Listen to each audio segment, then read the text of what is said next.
একদিন এক শিকারী জঙ্গলে শিকার করতে গেল। হঠাৎ সে দেখতে পেল এক সুন্দর ছোট্ট পাখি ডালে বসে গান গাইছে। শিকারী তীর তাক করে পাখিটাকে ধরল। পাখি কাঁদতে কাঁদতে বলল, আমাকে ছেড়ে দাও, আমি তোমাকে 3টে উপদেশ দেব, যা তোমার জীবনে কাজে লাগবে। শিকারী রাজি হল।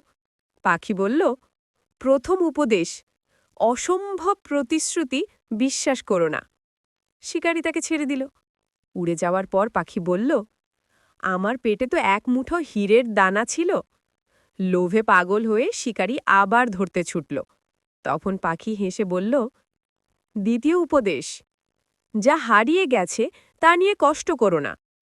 আর তৃতীয় উপদেশ, যা তোমার হাতে নেই তার লোভ করো না। শিকারী মাথা নিচু করে বুঝল, লোভের শেষ ফল সবসময় আফসোস।